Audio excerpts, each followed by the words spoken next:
Good afternoon.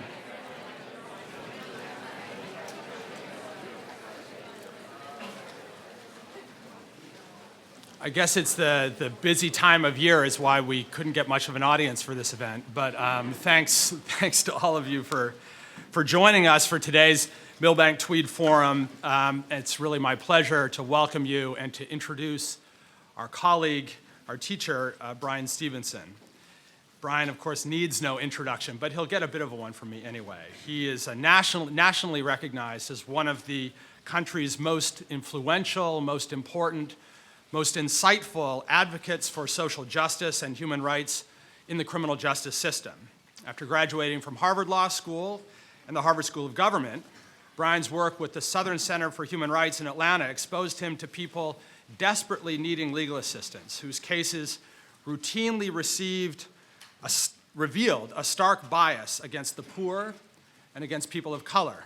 And that experience moved him to establish the Equal Justice Initiative in Montgomery, Alabama, which he's led now for 26 years.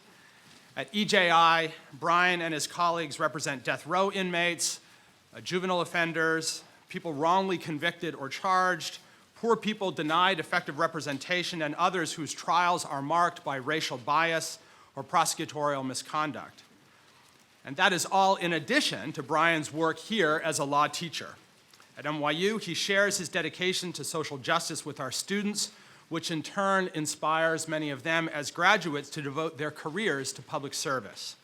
It's no surprise that Bryan counts NYU's Distinguished Teaching Award among the many accolades that he has received throughout his career. Included also in that list is the MacArthur Fellowship, the ACLU National Medal of Liberty, and the Olaf Palme Prize for International Human Rights.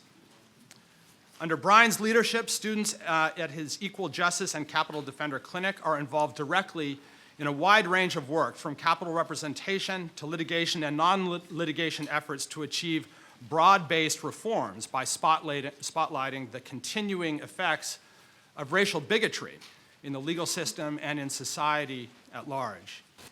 In addition to being tremendously impactful for the clients they represent, this experience that our students have really is transformative. And our students are often motivated to pursue the same work to which Bryan has dedicated his entire deeply inspiring career. Bryan's recent book, Just Mercy, chronicles his important work while shedding light on the lives of those he has defended and reminds us to maintain compassion in the pursuit of justice. I'm honored, we are all honored, that Bryan is here today to discuss the book with us. Without further ado, I will give the microphone to Bryan. He'll speak, and then we will have a question and answer session that I'll moderate afterwards. Please join me in welcoming Bryan Stevenson.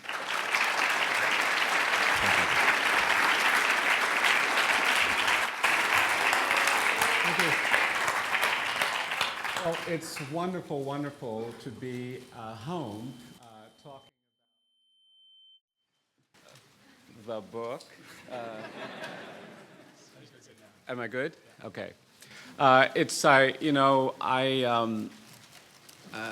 have been moving around quite a bit talking about the book, and the students who were with me last semester heard me talk at times about some of the things that we were trying to do.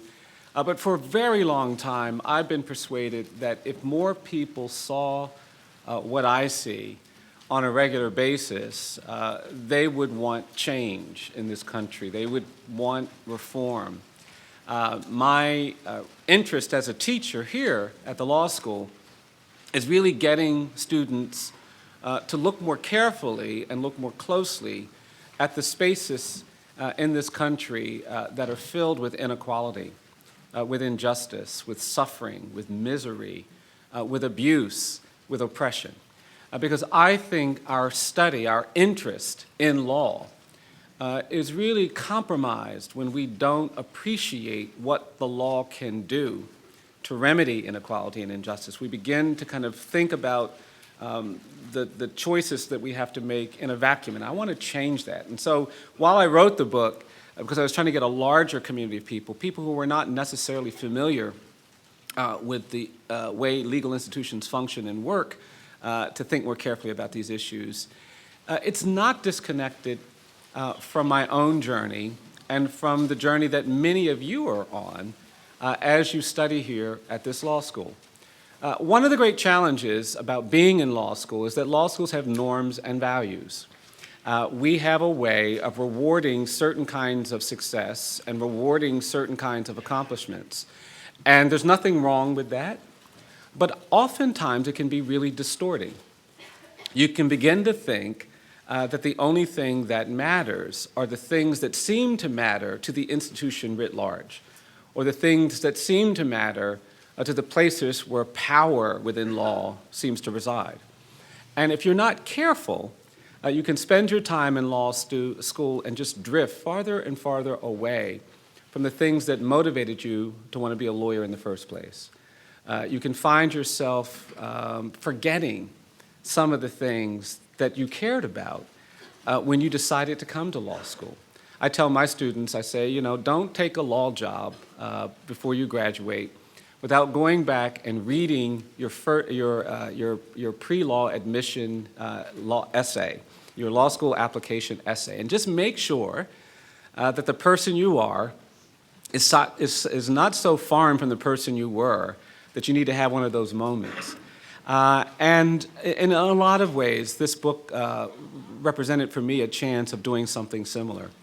My work is, of course, on criminal justice reform and on changing the narrative around race and poverty. That's what I've spent my career focusing on. I talk about criminal justice reform because I think we're in a really different place today than we were 40 years ago. This country is a radically different nation than it was when I was a young person. In 1973, we had 300,000 people in jails and prisons. Today, we have 2.3 million people in jails and prisons. The United States has the highest rate of incarceration in the world, and the shocking thing to me about that is that we don't seem to be particularly ashamed of that fact. We carry that fact along with us without really being distracted by it, burdened by it, challenged by it. 5% of the world's population, 25% of the world's imprisoned. We are a society that puts lots and lots of people in jails and prisons. We take away freedom from lots and lots of people. We take away dignity from lots and lots of people. We put people in circumstances that are cruel and harsh and extreme. There are 6 million people on probation and parole. There are 68 million Americans with criminal arrests, which means that when they apply for a job, they're going to be very disadvantaged because they may have to report that arrest history. There are collateral consequences to mass incarceration that we really don't spend a lot of time talking about. Many people lose their right to vote. We just had all of these folks come to Selma, Alabama. A couple of weeks, the president came, 80,000 people came, 100 members of Congress came, and they were all celebrating the 50th anniversary of the Voting Rights Act and the historic march from Selma to Montgomery. Very few of them knew that at the moment that they were in Alabama, 31% of the black male population has permanently lost the right to vote. In fact, there hasn't been a time since the passage of the Voting Rights Act when more African Americans have been disenfranchised in the state of Alabama than today. And if things don't change, we're actually projecting that in another decade we could have a higher level of disenfranchisement among African American men in some counties in Alabama than existed prior to the passage of the Voting Rights Act. The percentage of women going to prison has increased 640% in the last 20 years. 70% of these women are mothers, single parents with minor children.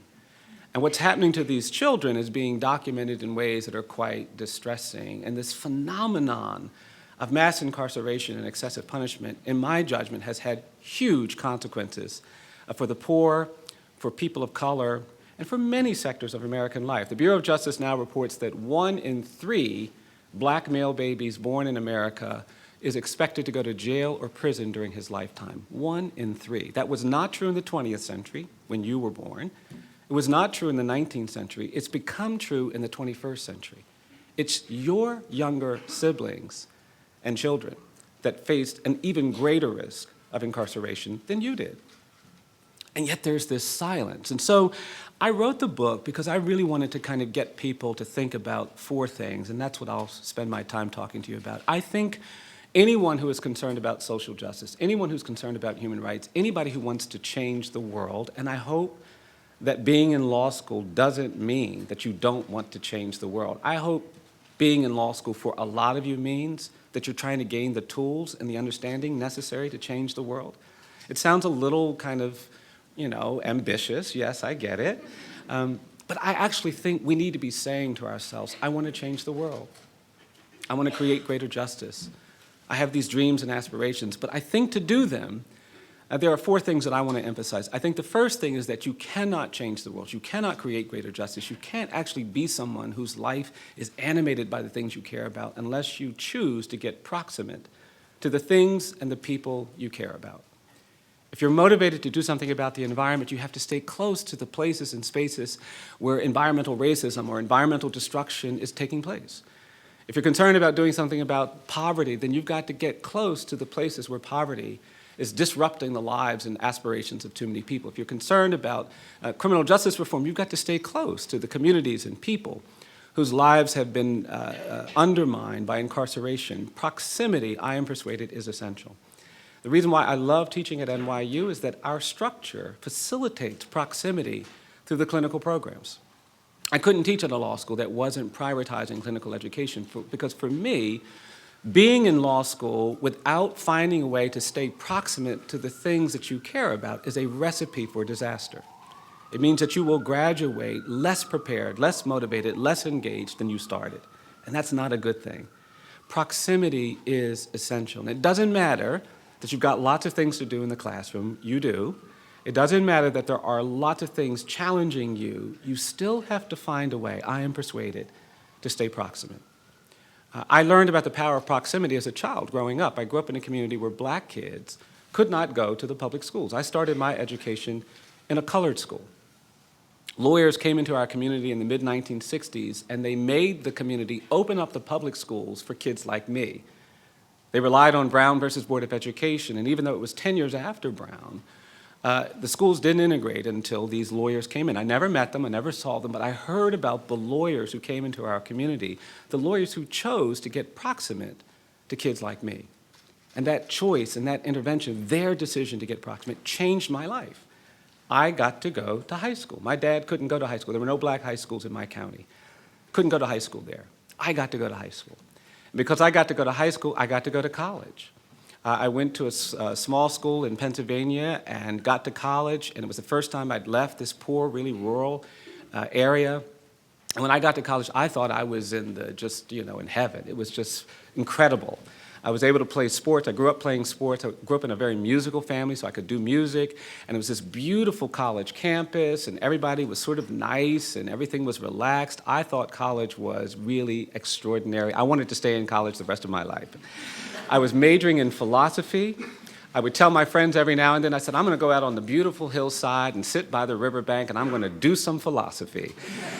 And my friends would look at me, and I realize now that what they thought I was saying is I'm going to do some drugs or something. But I really wasn't. I was actually going out there, sitting on the hillside, thinking these what I thought were great deep thoughts. And I did. I'd go out there and I'd think my deep thoughts, and I was just kind of getting the world all organized and everything.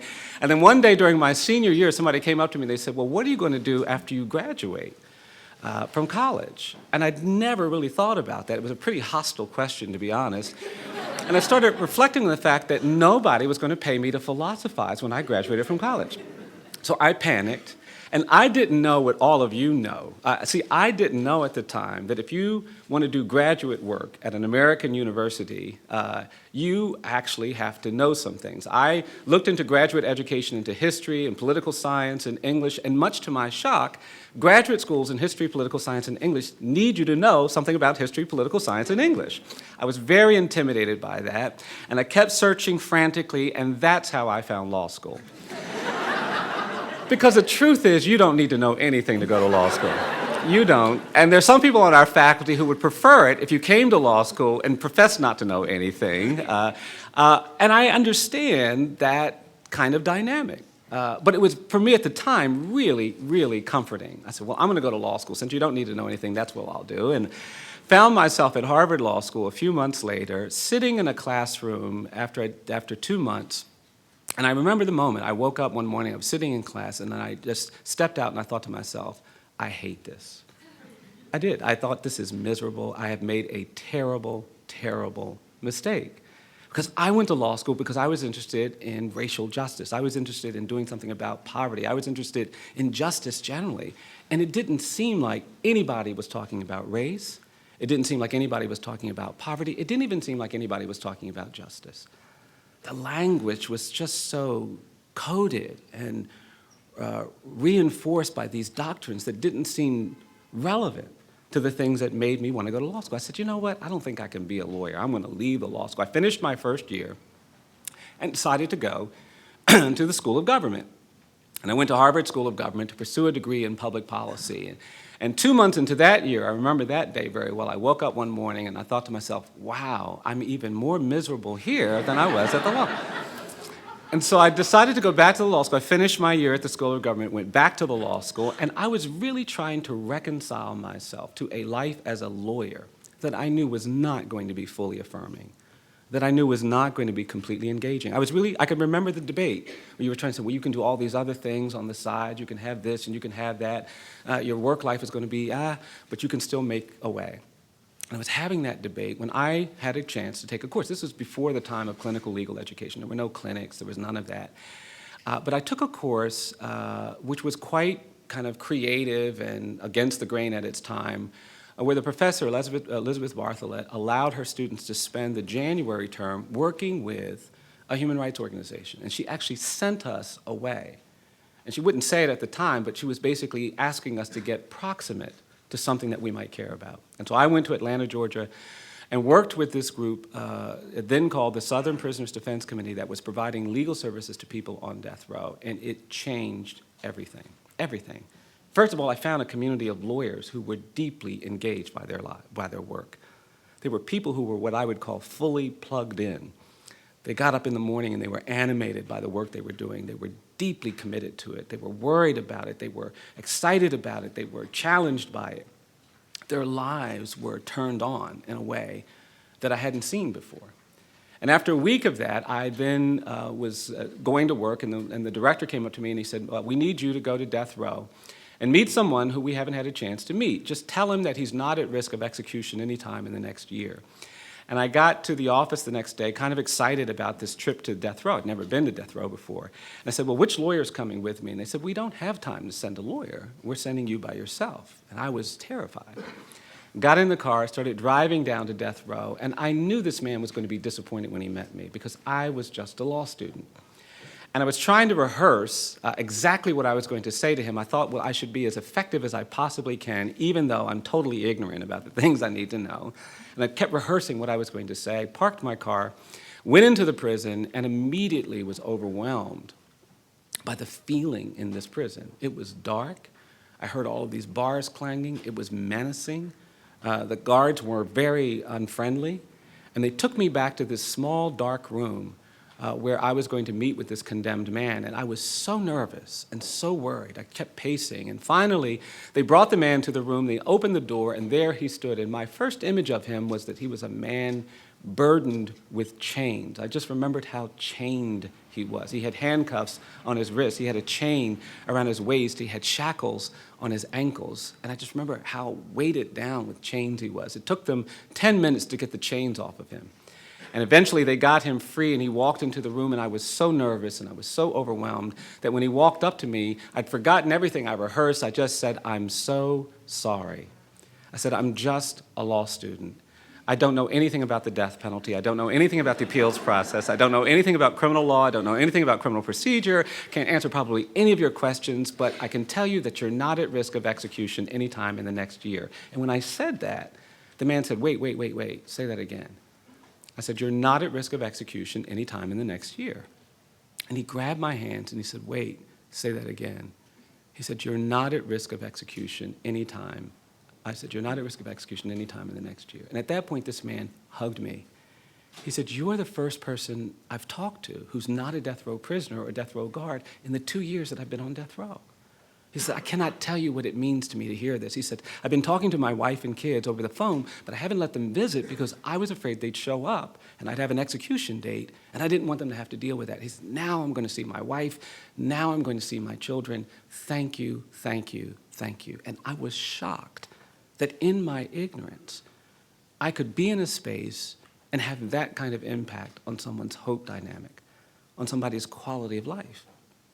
We started talking and had this amazing conversation. It turned out we were exactly the same age, same month, same day, same year. He started asking me questions about my life. I started asking questions about his life. 15 minutes turned into an hour turned into 2 hours, 2 hours turned into 3 hours, and we were still talking. And even though I'd only scheduled to be there for an hour, we were just lost in conversation. And after 3 hours, the guards got angry that I was still inside, and they came bursting into the room, and they were trying to show their displeasure. They couldn't do anything to me, but they took it out on this man. They started treating him very, very roughly. They threw him against the wall, and they put the handcuffs on his wrist tightly, and I could see him grimacing. I tried to get them to stop being so rough, but they paid me no mind. The man looked at me, and he said, "Brian, don't worry about this. You just come back." And then they took the chains, and they wrapped it around his waist so tightly I could see him grimacing with pain, and tried to get him to stop. They were ignoring me. And then they put the shackles back on his ankles, and they were treating him so roughly. I tried to get him to stop, and the man said, "Brian, don't worry about this, just come back." And then they started pushing him roughly out of the room. He almost fell. They were pushing him so hard, and they were about to push him through the door, and I watched him plant his feet on the floor in a very, very kind of strategic way. And when they pushed him this last time to get him out of the room, he didn't move. And then this man looked at me and he said, "Brian, don't you worry about this. You just come back." And then he did something I've never, ever forgotten. He closed his eyes, he threw his head back, and he started to sing. And he started singing this hymn I used to hear when I was a kid growing up. He started singing, "I'm pressing on the upward way. New heights I'm gaining every day, still praying as I'm onward bound." And then he said, "Lord, plant my feet on higher ground." Everybody stopped. Everybody stopped. He had a big, beautiful voice. And then the guards recovered and started pushing him down the hallway, and you could hear these chains clanging, but you could hear this man singing about higher ground. I do not know what I expected to find on death row when I was in law school, but I did not expect to find that kind of dignity. I didn't expect to find that kind of humanity. I didn't expect to find that kind of beauty in the life of a condemned person. And it changed me. It radicalized my understanding about what was going on. And all of a sudden, I immediately knew that I wanted to help condemned people get to higher ground. But more than that, I knew that my quest to get to higher ground, my chance at being fully plugged in, was somehow tied to his journey, his needs. It changed everything for me. When I got back to Harvard Law School, you couldn't get me out of the Harvard Law School library. I needed to know everything about civil procedure. I needed to know everything about appellate procedure. I needed to know everything about federalism and comity and constitutional law and the substantive and procedural challenges that were going to shape this man's quest to get to higher ground. I knew that proceduralism was going to be the biggest barrier, and so getting on top of procedure became a priority. And it all happened because I chose to get proximate. We sometimes think that we need to get proximate to make a difference in the lives of the people we're trying to help. And we do. We can't help from a distance. I think we get in trouble when we make policy decisions in this country from too great a distance. We don't hear the things we need to hear. We don't see the things we need to see. The details get lost. The nuances get lost. Our ability to make good decisions is strengthened when we get proximate. But it's not just our ability to help others that comes when we choose to get proximate. Our ability to help ourselves be the kind of people we want to be, I think, is absolutely dependent on our need to stay proximate. Proximity, I'm persuaded, is an essential ingredient in becoming a law person who's capable of changing the world. The second thing, I'm persuaded, is that there are narratives out there that we have to change if we really want to create justice. You can't create justice by simply understanding the problem. We spend a lot of time in law school learning the doctrine, learning the structure, learning the history, getting the precedents down right, and that's absolutely essential. But we also have to understand the narrative behind these realities. There is a narrative out there behind mass incarceration. In the 1970s, politicians who were rebelling against the activism of the late 1960s and the activism of students on college campuses began talking about more control. And they called these young people lawless, and they started using the rhetoric of the criminal justice system as a framework for dealing with these people. They accused these kids of all being manipulated and burdened by drugs. And so we decided to declare a war on drugs. And we declared that war on drugs because we were afraid of what we saw happening in this country. And many people were angry about what they saw happening. And fear and anger became the new rhetorical vision for American politics. Politicians from both political parties were all out there preaching the politics of fear and anger. And it's a very powerful message. You look at any country that's done horrific things, abused the rights, the genocide and Holocaust, behind it is a narrative shaped and crafted by fear and anger. And that happened in this country. Nobody was willing to say that they were unwilling to be tough on crime. Everybody wanted to be tough on crime. People were competing with each other over who could come up with the most toughest sentences. It didn't matter what political party you were from, tough on crime. And that narrative created a new landscape. Children were affected by it. The mentally ill were affected by it. People who are vulnerable were impacted by it. There was a narrative, criminologists were going around in the late 80s, saying that some children aren't really kids. In this quest to get ever tougher, they went around saying that some kids may look like kids, they may talk like kids, but don't be confused, these aren't children. They came up with a new word to describe them. Criminologists with PhDs and JDs went around the country and said these children aren't children, they're, quote, super predators. And that term was used to demonize a whole generation of children, mostly black and brown kids. And every state in this country reacted. We lowered the minimum age for trying children as adults. We made it easier to put kids in adult jails and prisons. And today, because that narrative is still out there, we've got 250,000 people serving long prison sentences for crimes they committed as children. We've got some 10,000 children in an adult jail or prison on any given day, where they're at great risk of abuse and elevated risks of suicide. We've got 3,000 children who've been sentenced to die in prison. The United States is the only country in the world that legally condemns children to death in prison through life imprisonment without parole. We refuse to sign the Covenant on the Rights of the Child. The United States and Somalia are the only two countries that haven't signed. And we won't sign it because it has these restrictions against the death penalty and life imprisonment. I was working on a case not too long ago involving a child who was 14 years of age, and this boy was living in a house where his mother was repeatedly the target of a lot of domestic violence. And when this boy's mother's boyfriend would start drinking, he would get violent. And sometimes he'd come home after drinking and he would just start doing these destructive things. And one day he'd been drinking, he came home, he went into the kitchen, he called the boy's mother into the kitchen. He didn't say anything to her, he just walked up to her and punched her in the face, knocked her unconscious. She was lying on the floor, she hit her head as she fell down, and blood was pouring out of her head. And the little boy ran in to try to help his mother, and he saw his mother on the floor bleeding. He tried to get her to wake up. He tried to get her to respond, and she wouldn't. And after 10 minutes, this child thought his mom was dead. She wasn't dead, but he thought she was dead. And so the little boy got up, and he walked into the bedroom where the man was sleeping. And he went over to a dresser drawer where he knew this man kept his handgun. And he reached in that drawer, and he pulled the gun out, and he walked over to where the man was sleeping, and he stood there, and he pointed the gun at the man's head. The man was snoring, and when the man stopped snoring, this child tragically pulled the trigger. He shot the man in the head, and the man died almost instantly. Now, this kid had never been in trouble before. He had no prior history of juvenile adjudications. He was actually a decent student. And he was the kind of kid that might have been tried as a juvenile, but for the fact that the man he shot and killed, his mother's boyfriend, well, he was a deputy sheriff. And because he was a deputy sheriff, the prosecutor insisted that this child be tried as an adult, and they immediately certified him to stand trial as an adult. And when they took him to court, they put him in the adult jail. He'd been there for 3 days before his grandmother called me and asked me to get involved, and I went to the jail to go talk to this little boy, and I was astonished at how small he was, about 5 feet tall. He was under 100 pounds, really small kid for his age.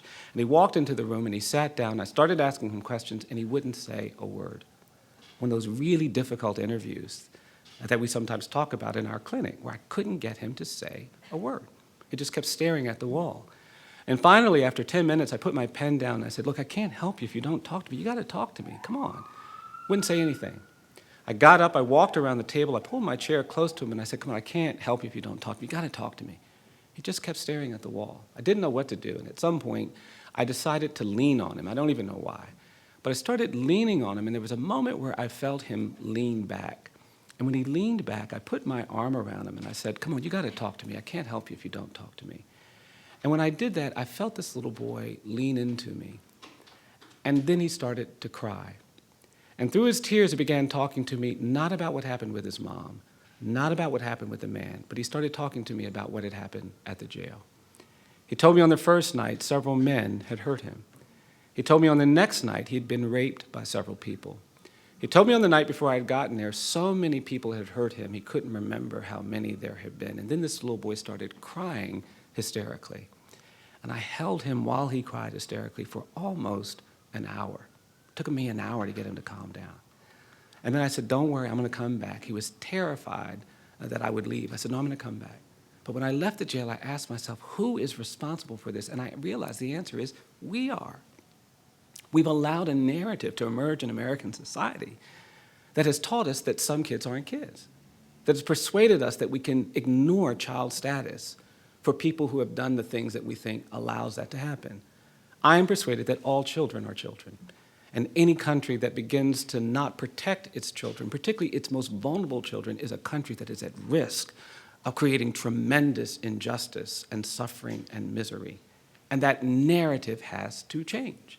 I've gone to the Supreme Court now 3 times and argued cases that are about expanding the Eighth Amendment's protections to children who've been condemned to sentence to life imprisonment without parole. We did a case on non-homicide, kids convicted of non-homicides, and then cases on mandatory. And some of the cases have these procedural components, and some of these cases have substantive components, but all of these cases are really about trying to change the narrative, trying to revive this idea that all children are children, and that no society should say to a child of 13 that you're fit only to die in prison.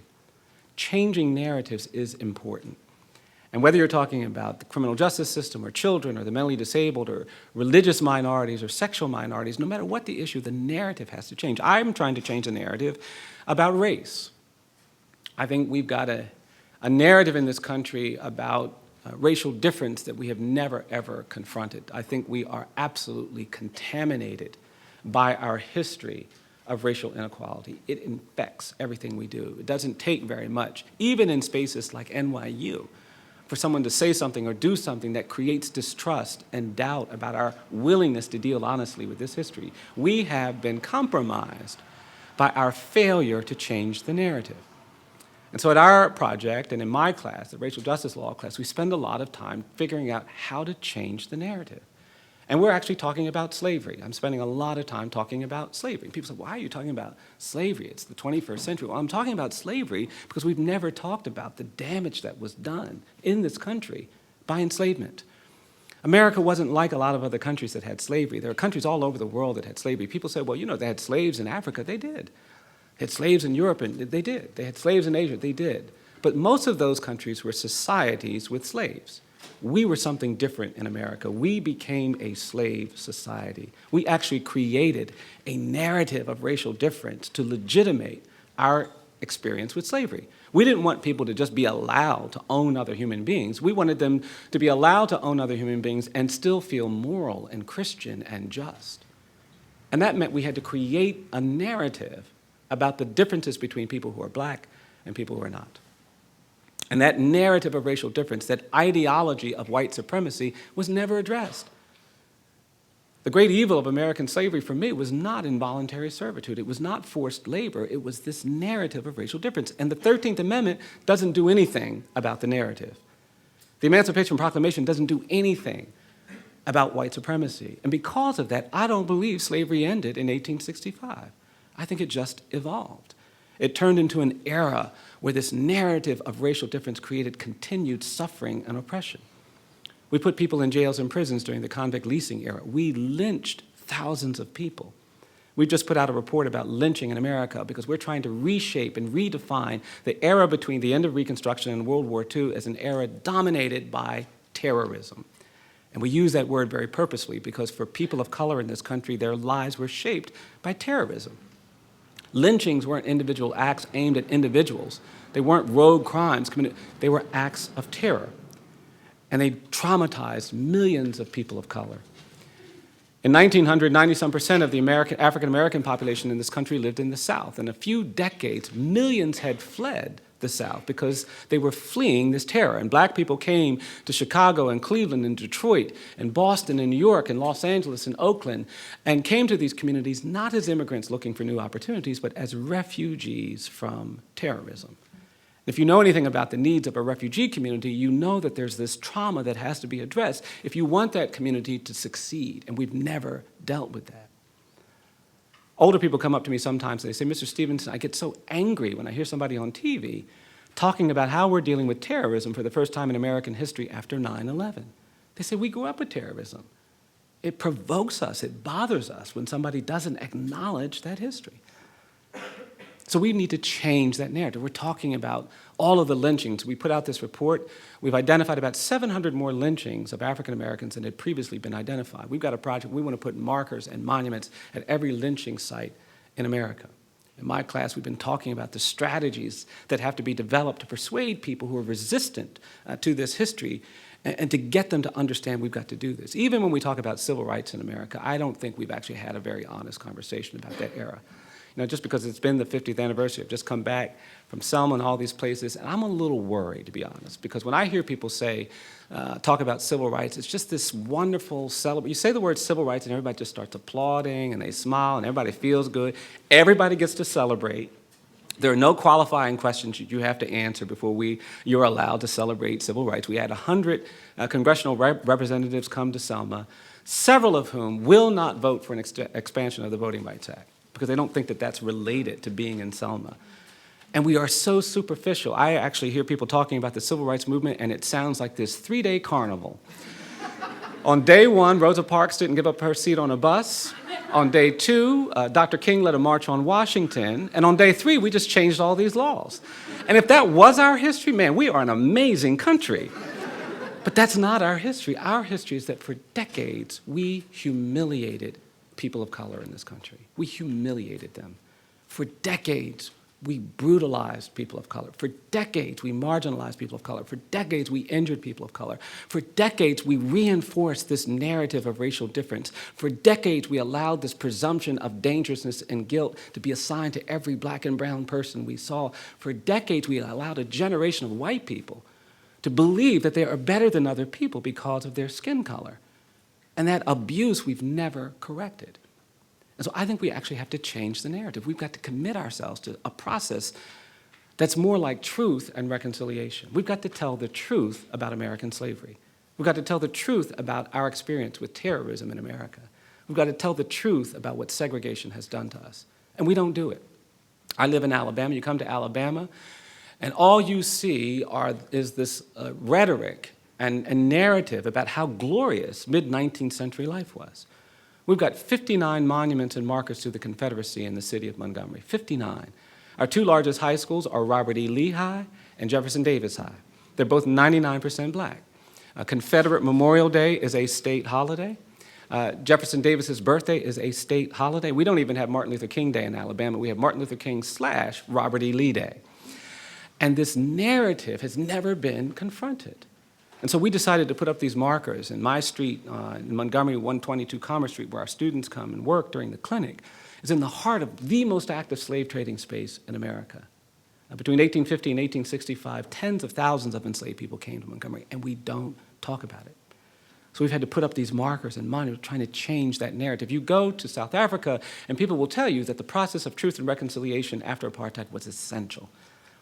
You go to Rwanda, and people will tell you that we will not recover from the genocide until we commit space to talk honestly about that history. Even in Germany now, you are not allowed to go to Berlin and avoid dealing with the Holocaust, because everywhere you go are markers and monuments and stones reminding you of the families that were abducted and sent to the concentration camps. You're encouraged to go to the camps and reflect soberly on the history of the Holocaust. We do the opposite in this country. We just try to play it off. We don't talk about that history. We get mad when people even start using the word race. We get tense and we avoid it. And it's allowed this presumption of dangerousness and guilt to persist. You want to understand what's going on in Ferguson, then you need to understand this narrative of racial difference. You want to do something about what happened to Eric Garner in Staten Island, you're going to have to do something about this narrative of racial difference. If you want to make a difference in the world, you're going to have to confront it.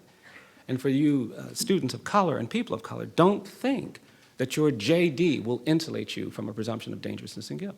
It doesn't work like that. It's just that insidious. I was in a courtroom just 2 years ago doing a hearing for a young kid in the Midwest. And I was sitting at defense counsel table, first time I'd been in this courtroom. I was there to do the hearing. I got there early, as I instruct my students to do, ready to do the hearing, and I was sitting there in my suit, in my tie, in my shirt, and the judge walked in, and the judge saw me sitting at defense counsel's table, and he said, hey, you get out of here. I don't want any defendants sitting in my courtroom without their lawyer. You go back out there in the hallway and wait until your lawyer gets here. And I stood up and I said, oh, I'm sorry, Your Honor, I didn't introduce myself. My name is Brian Stevenson. I am the lawyer. And the judge started laughing, and the prosecutor started laughing, and I made myself laugh because I didn't want to disadvantage my client. And then my client came in, a young white kid I was representing at this hearing. And we did the hearing, but afterward I was sitting in my car thinking, what is it that when this judge sees a middle-aged black man in a suit and a tie at counsel table, it didn't occur to him, that's the lawyer. What is that? And then I thought, well, is whatever that is going to disadvantage defendants of color when they get sentenced? Yes. Is whatever that is going to shape and alter the way he hears the testimony of people of color when they are testifying? Yes. Is it going to shape the way he values the victimization of minorities? Yes. And it will not change until we change the narrative. And so it's not enough that we understand the problem. We've got to understand the narrative behind the problem, and we've got to change it. Third thing, I should have warned you, these get harder as I go along, so I'm sorry about that. Third thing is that I believe you cannot be someone who advances social justice if you do not protect your hope and your hopefulness. A hopeless lawyer is not much good. I'm just going to be honest. I go into courtrooms and I see a hopeless prosecutor and a hopeless judge and a hopeless defense lawyer, and I know there's not going to be much justice in that courtroom. Your hope is essential. You've got to believe things you have not seen. You just do. So many of you came here because you had a hope that being a lawyer would allow you to do things that are important to you. Hold on to that hope. Protect that hope. It's incredibly important that you do the things that are necessary to hold on to your hopefulness. I'm persuaded that injustice prevails where hopelessness persists. If you were to understand how injustice is sustained, then there's an element of hopelessness. People begin to think that these problems are too big. These problems cannot be overcome. These problems are too complex. And the nature of that phenomena creates a dynamic where you will not have success. I was working on a case because I've been struggling with this. You don't get to the point in life where you actually are beyond hopelessness. You don't ever get to the point where you have done it enough that you don't have to worry. I keep thinking, well, hope should just follow me behind and wipe my brow and tap me on the shoulder and give me some water to drink and all that. There it is. That's the way hope should be, you know. It just should follow. But the truth is that it doesn't work like that. And different things will make you hopeless that don't make me hopeless. And I'll be honest, the thing that provokes me, the thing that gets to me, it's when I hear people talking rhapsodically about the good old days. It really provokes me. I'm in the worst place in the world to be living. You know, I live in Alabama, and I was like, why am I living in Alabama? I don't like the Confederate flags. I don't like the rhetoric of the old stuff. I don't like it when people talk about the good old days. It challenges me. And I was going to a prison to go see a client, and I parked my car, and there was a truck in the prison parking lot, and this truck was like a shrine to the Old South. It was covered with these Confederate flags, and it had the gun rack, and it had all of these bumper stickers on it. There were actually bumper stickers on this truck I'd never seen before. One of the bumper stickers read, quote, "If I'd known it was going to be like this, I'd have picked my own cotton." I hadn't seen that one before. And I went up to the prison door, and there was a white guard standing at the door, and when he saw me coming, I walked up to him and I said, "Hi, my name is Brian Stevenson. I'm here for a legal visit." And the man immediately said to me, he said, "You're not a lawyer." I said, "Oh, yes, I am, sir. I've been to this prison before." He said, "I don't believe you're a lawyer." I said, "Sir, I'm a lawyer. I'm here for a legal visit. You can go check the schedule." He said, "I don't believe it." He said, "Where's your bar card?" I said, "My bar card is in the car." He said, "Well, you have to go get your bar card." He made me go back to the car and get my bar card. I came back to the front door. I showed him my bar card. I was a little insulted. So I said, "Look, I want to see my client now." He said, "Well, all right, you're a lawyer, but you're going to have to get in that bathroom. I'm going to give you a strip search." I said, "No, sir, lawyers don't get strip search when they come to this prison." He said, "You're coming into my prison, you get in that bathroom, I'm going to give you a strip search." Couldn't find anybody to help me. Had driven 3 hours to be at this prison. I had to make this difficult choice. I went into the bathroom and subjected myself to this horrific strip search.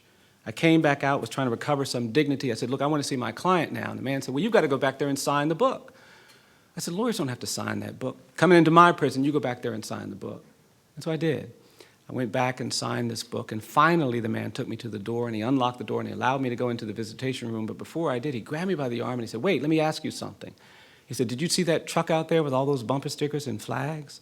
I said, "Yeah, I saw that truck." He said, "I want you to know that that's my truck." Really provoked me. I was sitting in the prison waiting for my client to come out. Finally, the client came into the area, a young African-American man I'd never met before. And the client sat down, and he looked at me, and the first thing the client said to me was, quote, "Did you bring me a chocolate milkshake?" And I thought to myself, this is the strangest day I've had in a really long time. I said, "No, I didn't bring you a chocolate milkshake. I'm your lawyer. I'm here to represent you." And I started asking my questions, and I realized he wasn't paying attention. And I put my pen down, and I looked up at him, and I said, "Look, I'm sorry.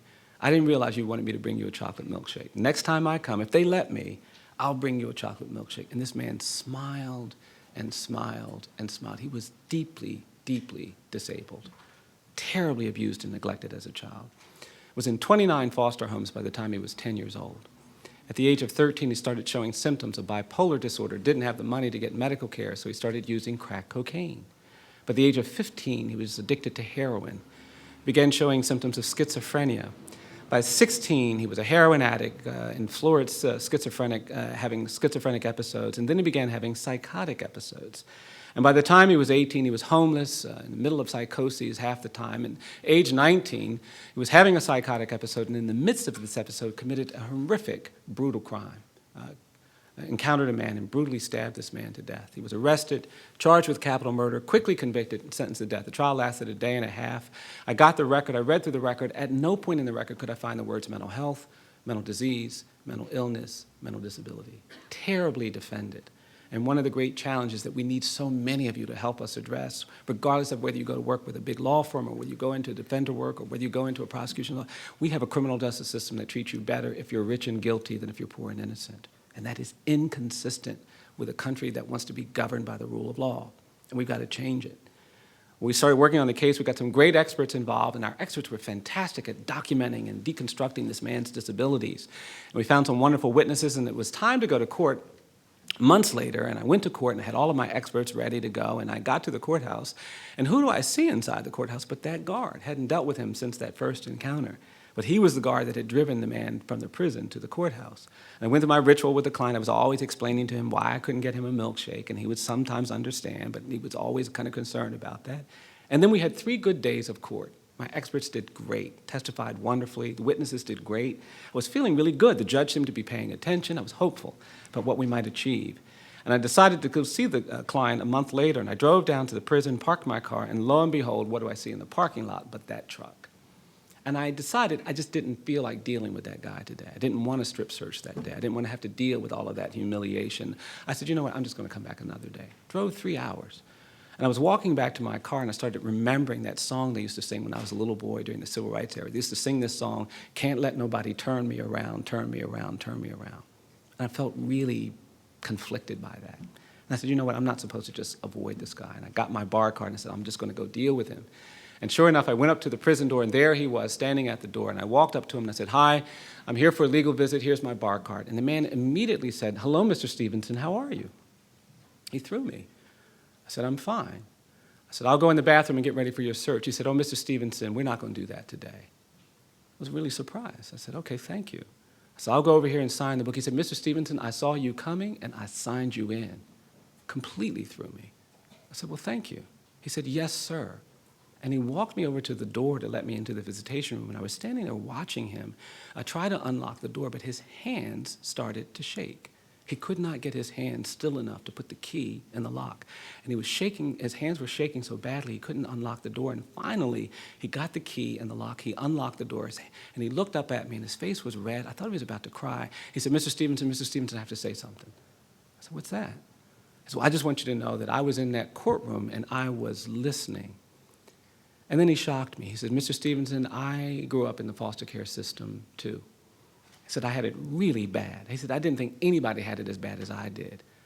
But I realized that maybe your client had it worse than I did." And then he looked at me. He said, "Mr. Stevenson, I want you to know something." He says, "I think what you're doing is a good thing." And then he looked me dead in the eye. He says, "I hope you'll keep fighting for justice." Would have never believed it. Never, ever believed it. He put his hands out and said, "Sir, can I please shake your hand?" And I shook his hand and I said, you know, I can't tell you what it means to me that you've said that. I really appreciate it. He said, yes, sir. I turned to go into the prison to see my client, and he grabbed me by the arm and said, wait, I got to tell you something else. I said, what's that? Well, I just want you to know, he said, I did something on the way back from the courthouse to the prison. I said, what'd you do? He said, well, I decided to take an exit, and I took your client to a Wendy's, and I bought him a chocolate milkshake.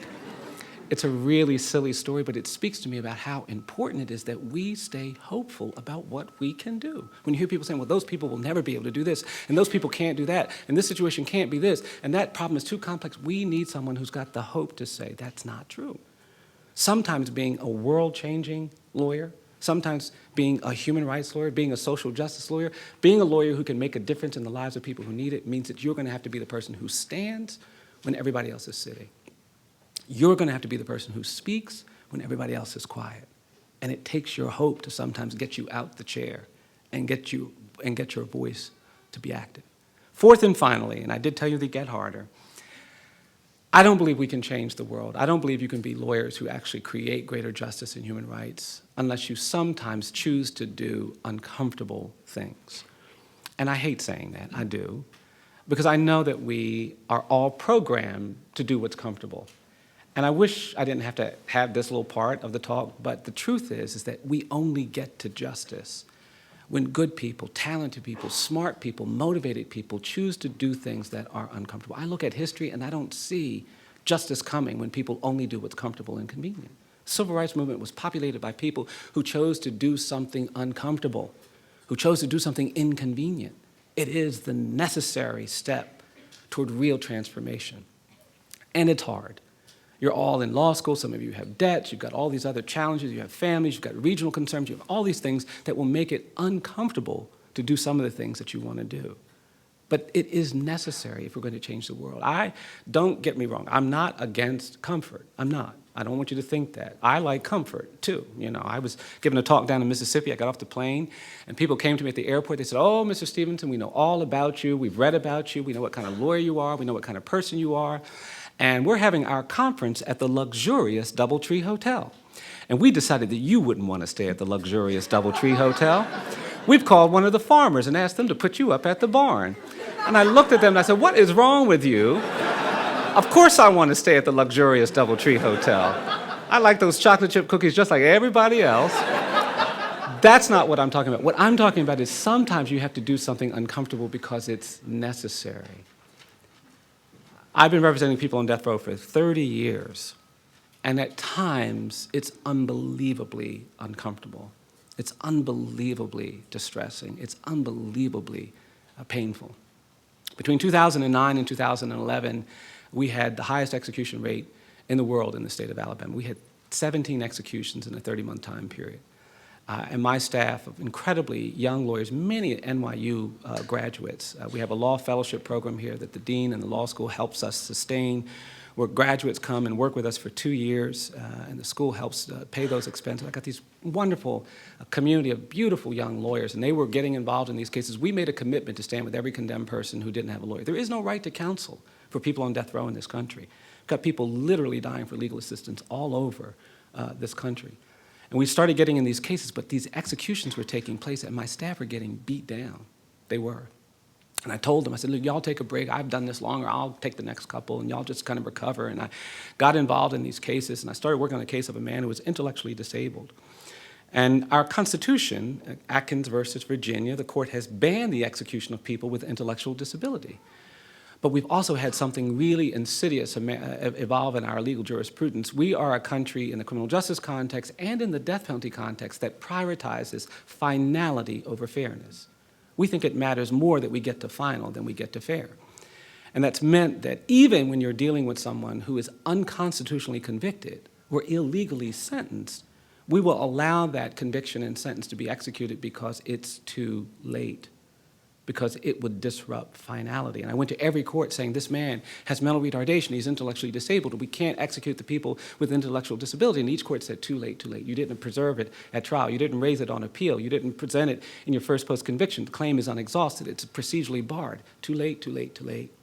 And I kept trying to get the court to intervene, and on the day of his execution, I got that dreadful call from the Supreme Court telling me that our last stay motion had been denied. I got on the phone to call this man to tell him this horrible news that he would be executed. We were very close to the execution time. And I gave him the news, and he was really struggling. In addition to being intellectually disabled, he also had a very severe speech impediment. And whenever he got nervous or whenever he got anxious, he had a really hard time getting his words out. And because I had told him this devastating news and we were so close to the execution time, he couldn't get his words out. And he begged me not to get off the phone until he told me what he had to do, but he couldn't get his words out. And he kept trying to speak, and he kept trying to speak, and it was breaking my heart. The harder he tried to talk, and his inability, it just was breaking my heart. I was standing there holding the phone, and tears were running down my face. And he kept trying, and he couldn't get his words out, and it was just crushing me. And I remembered something I'd actually forgotten until that night. I remembered how when I was about 9 years old, my mother took me to church one Sunday, and I was there with my brother, and we were talking with our friends, and there was this little tiny skinny kid who I didn't remember seeing before. And this little boy was standing there, and I looked over at him, and he wasn't saying anything. And at some point, I asked him a question. And when I asked him a question, he tried to answer my question, but he also couldn't get his words out. He had a very severe speech impediment, and he was stuttering to get his words out. And because I'd never dealt with anybody with that challenge, I did something really ignorant. I laughed. And my mom saw me laughing at this little boy, and she gave me a look I'd never seen before. And she came over and grabbed me by the arm, and she pulled me aside, and she said, "Brian, don't you ever laugh at somebody because they can't get their words out right. Don't you ever do that." And I tried to defend myself. I said, "I'm sorry, Mom, I didn't know, I know." She said, No, you know better than that." And then my mother looked at me and she said, "Now you go back over there and tell that little boy you're sorry." And I took a step to go back over there, and she grabbed me by the arm. She said, "Wait, after you tell that little boy you're sorry, I want you to hug that little boy." I sort of rolled my eyes, but I said, "Okay," and I took a step, and she grabbed me by the arm. She said, "Wait, after you hug that little boy, I want you to tell that little boy you love him." I said, "Mom, I can't go over there."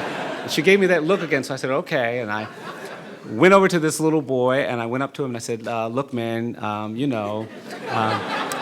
I'm sorry." And then I sort of lunged at him and gave him my little boy version of a man hug. And what I'd forgotten until the night of this execution was how I remembered saying to this little boy, as insincerely as I possibly could, I remember saying to him, "I love you." And what I'd forgotten was how that little boy hugged me back and whispered flawlessly in my ear. He said, "I love you too." And I was thinking about that while this man was trying to get his words out. And finally, he did get his words out. And he said, "I just want to thank you for representing me. I want to thank you for fighting for me." And then he said, "I love you for trying to save my life." Hung up the phone, pulled him away, he was executed. I hung up and I thought, this is too hard. I don't want to do this no more. Too hard, too hard, too hard, too hard. I kept thinking about how broken he was. And the question I had in my head that I couldn't answer was, why do we want to kill all the broken people in this country? What is it about us that when we see brokenness, we want to crush it and punish it and throw it away? And then I started thinking, my life is filled with brokenness. All of my clients are broken. They've been broken by poverty. They've been broken by disability. They've been broken by illness. They've been broken by abuse, broken by neglect, broken by racism. I work in a broken system of justice. Judges cynical and broken by despair and an absence of proximity, an absence of hope, an unwillingness to do uncomfortable things. Broken, broken, broken. And I said, I don't want to do this no more. And whenever you're prepared to do something major, like stop doing what you've been doing for a really long time, you've got to ask yourself some hard questions. And I said, well, why have you been doing this if you're not going to do it anymore? And I had this conversation with myself, and I realized something I'd never realized before. I started thinking about why I'd been doing my work, and then I realized I don't do what I do because it's important. I don't do what I do because I've been trained to do it. I don't do what I do because the law school requires it. I don't do what I do for money. I don't do what I do because somebody has to do it. I don't do what I do even because I get to talk to wonderful people like you. I realized something that night I'd never realized before. And what I realized is that I do what I do because I'm broken too. And the truth is, if you get proximate, if you try to change narratives, if you make yourself be hopeful in situations where there's overwhelming hopelessness, and if you do uncomfortable things, it will break you. You'll get moments of despair. You'll be in places of crisis and conflict. You'll get cuts and nicks and things. But it's also true that it's in brokenness that you understand your power as a human being, your power to actually stand when others are sitting and speak when others are quiet. It's your power to recognize that you can change the world. The world has never been changed by people who are unbroken. The world has been changed by the broken. The lawyers that really pushed Thurgood Marshall, these great lists, they were broken by all of these ugly things. I'm not trying to save condemned people on death row. I'm trying to save myself. I'm not trying to save the children that I made. I'm trying to save the children that I love and care about. My fate is tied with their fate. I believe really simple things. I believe that each of us is more than the worst thing we've ever done. I believe that for you. I believe it for my clients. I think if somebody tells a lie, they're not just a liar. I think if somebody takes something that doesn't belong to them, they're not just a thief. I think even if you kill somebody, you're not just a killer. There's more to that person than that. And we've got to protect that other part of them with some dignity, with some respect, with some human rights. I'm also persuaded that in this country, the opposite of poverty is not wealth. We talk too much about wealth and money, I think. I do. We try to throw wealth and money at all these problems. I'm persuaded that the opposite of poverty in America is not wealth. I believe the opposite of poverty is justice. And we need to talk more about justice. We need to think about how we create justice more. And finally, I believe you have to judge our society and our legal institutions and our commitment to the rule of law and our commitment to due process and the civility of our legal system, not by how we treat the powerful and the rich and the privileged. I believe you judge a legal system by how it treats the poor, the incarcerated, and the condemned. I'll end with this, and we can open it up for some questions.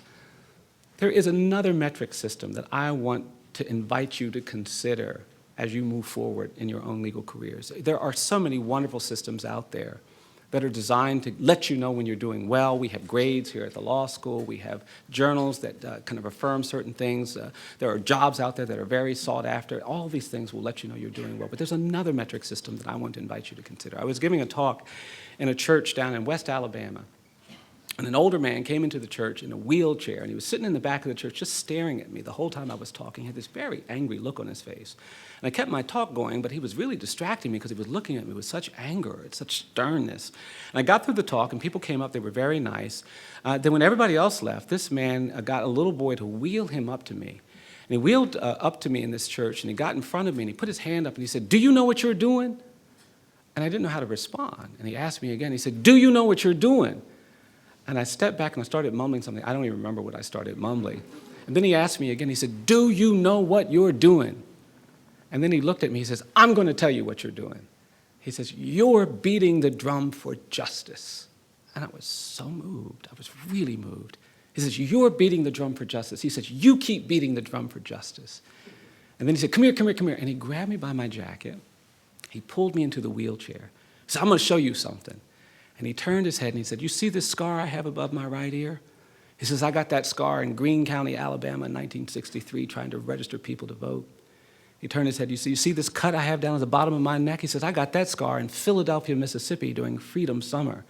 He turned his head, "You see this dark spot?" He said, "That's my bruise. I got my bruise in Birmingham, Alabama during the Children's Crusade." And this man looked at me, he says, "I'm going to tell you something, young man." He says, "People look at me and they think I'm an old man sitting in a wheelchair covered with cuts and bruises and scars." He said, "But I'm going to tell you something." He said, "These aren't my cuts. These aren't my bruises. These aren't my scars." He said, "These are my medals of honor." Sometimes when we choose to do uncomfortable things, when we change narratives, when we let our hope push us to do things that we might not otherwise do, and when we get proximate, we do get cut and bruised, but we do something honorable to change the world, to make our quest, our journey, our aspirations for social justice real, alive, and personal. And that's what I'm excited about, is that you're in this space, refining the skills and the talents and the abilities that so many of you have brought here to do exactly that. And it excites me, and I feel privileged to have the chance to work with so many of you, and grateful to have had this opportunity to talk with you today. Thanks very much.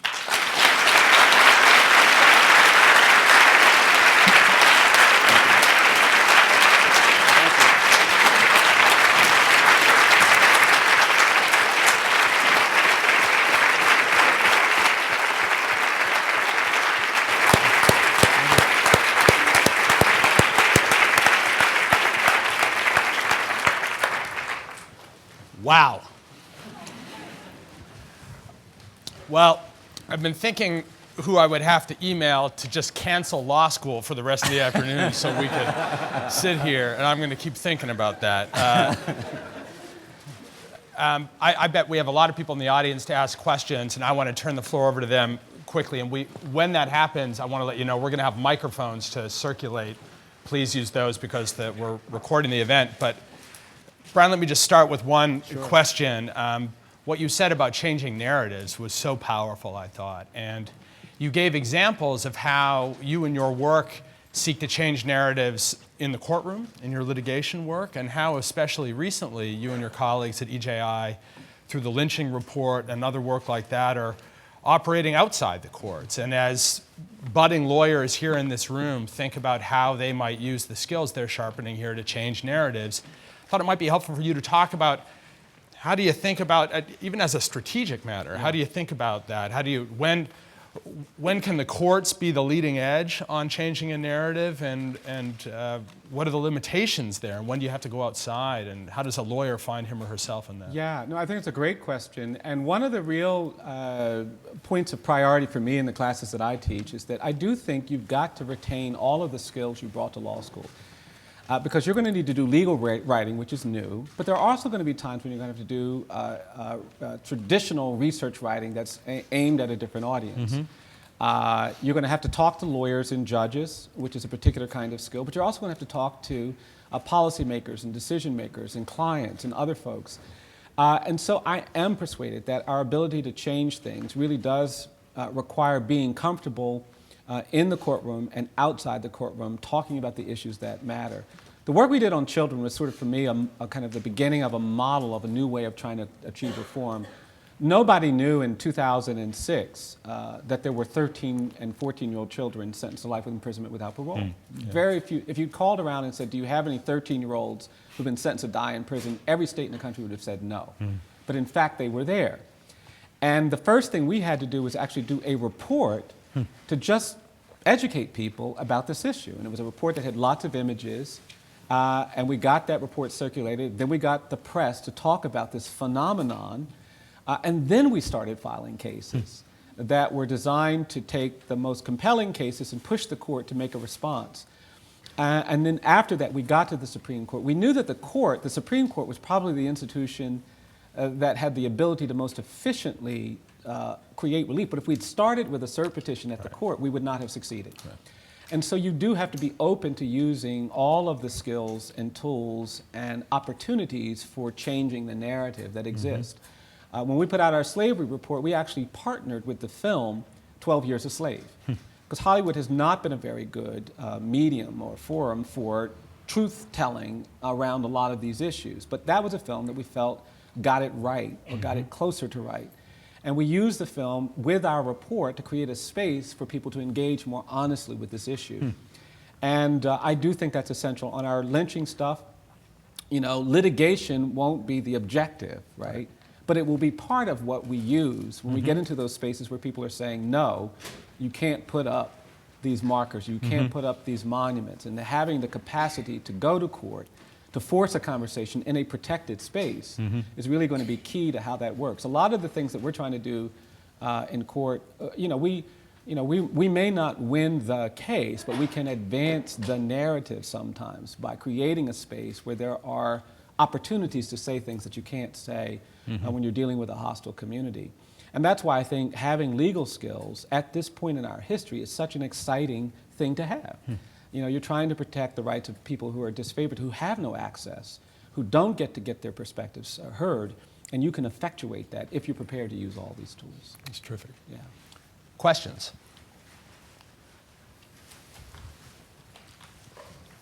Yes. Here comes a microphone. Thank you so much. I have a question about narrative.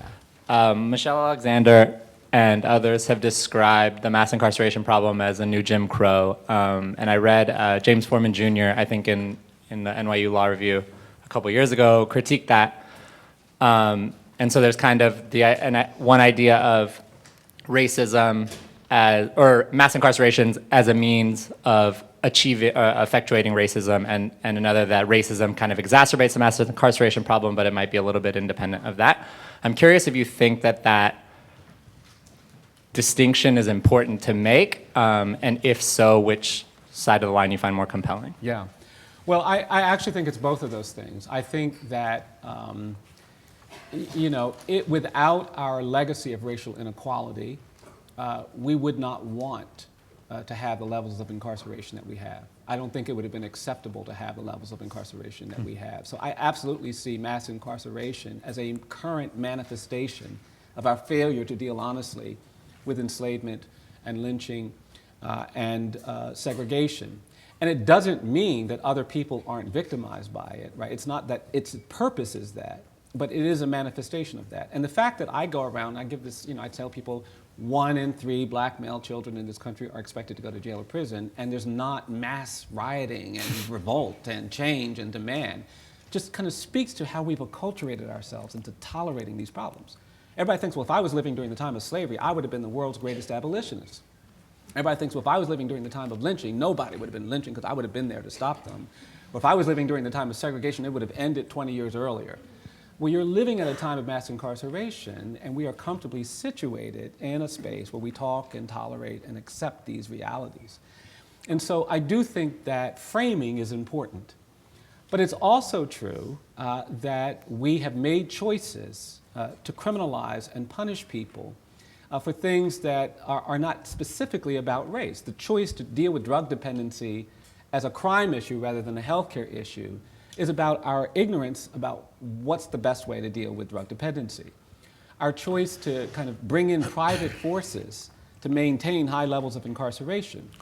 That's about profit. It's not even about race, it's about profit. You've got people now who see an opportunity to make a lot of money because we've got so many people in jails and prisons, we can't keep them housed in government institutions, so we're going in and building private prisons. We're exploiting our monopoly of access to medical care. Corizon and these companies need there to be 2.3 million people in jails and prisons to meet their profit quotas.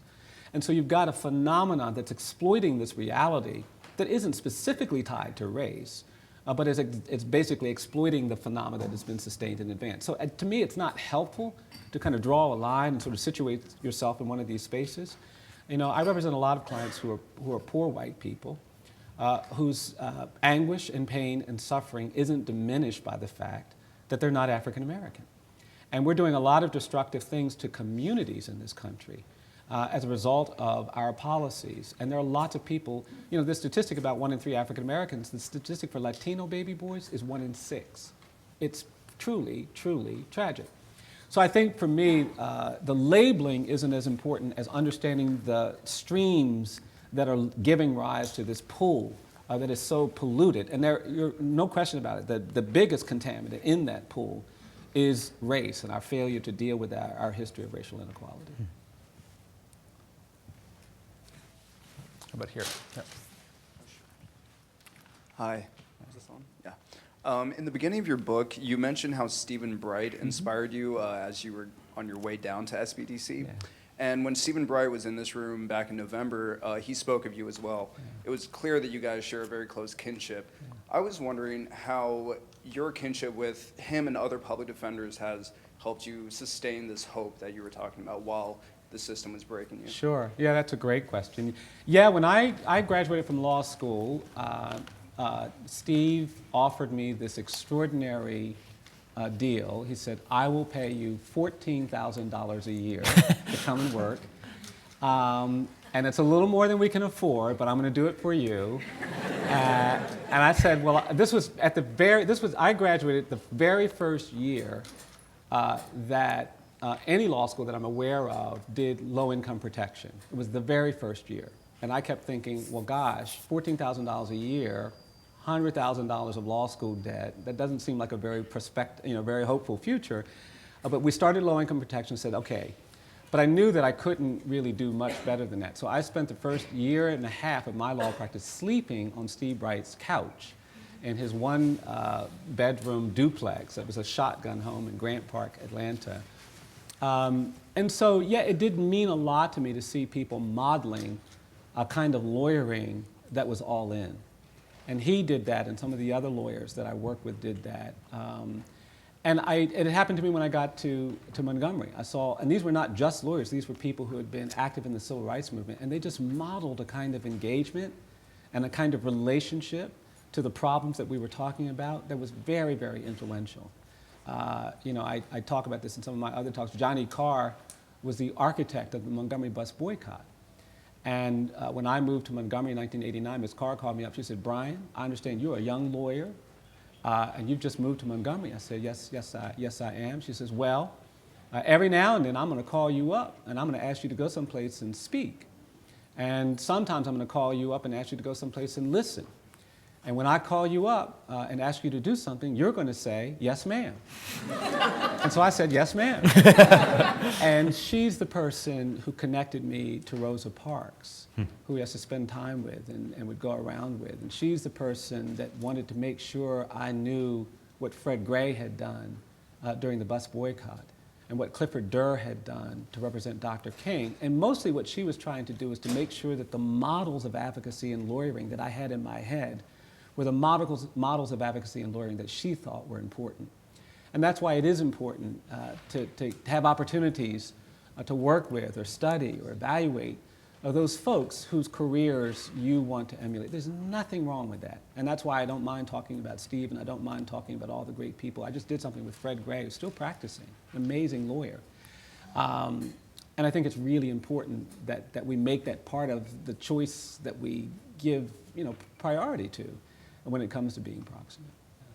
We might have time for one last question. Yes.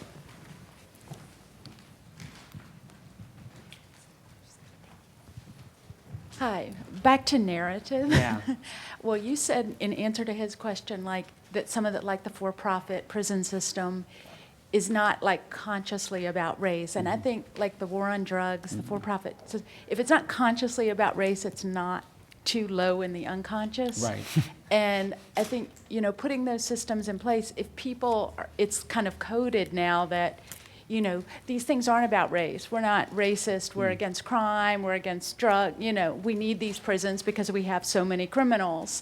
So how do you kind of work with it if the narrative is being subverted? No, I think it's important to acknowledge that race is what it's about, right? I just think it's not important to talk about, in my view, cause and effect.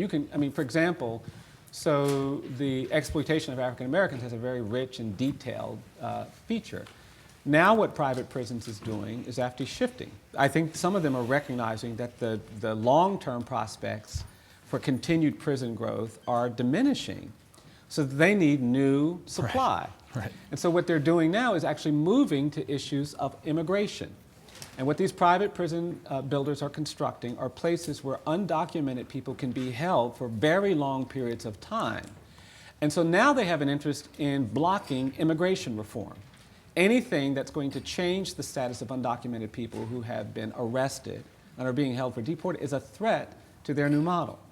And so you can't disconnect that phenomenon from the phenomenon that was built around the racial animus that gave rise to mass incarceration. But it's important to understand all of the components of it. I think private prisons and all that kind of stuff is a real threat. We were talking about this last night in my reading group. But even without it, if we pass a law that there can be no more private prisons, that everything connected to punishment in this country has to be from a state and federal source, it's not going to end mass incarceration. We've got to deal with the fear and anger that was exploited. We've got to deal with this history of racial inequality that makes us comfortable with this stuff. And we've got to deal with our distance from these institutions, right? Because that's the real truth, is that if you spent any time in a jail or prison and seeing what's been done, you would not be allowed, you just couldn't stay comfortable with what's going on in this country. And that's what's important to me, is that we not so highlight the things that are kind of exciting to kind of confront. I think some people really like challenging private prisons, because it has that corporate thing that we get so worked up about, right? And I like it too, don't get me wrong. But I think it's important, that's why I say we have to do uncomfortable things. It's important that we not just do the protest and reform work that's comfortable and affirming and exciting, but we do the work that's also uncomfortable. And that sometimes means going into poor and minority communities where this hopelessness is growing in ways that we've got to disrupt. Yeah. This has been an inspiring and hope-affirming session. Brian, thank you so much for being with us. Thank you. Thank you, Trevor. Really great. Thank you so much. Appreciate it. Thanks for doing this. Yeah, thank you.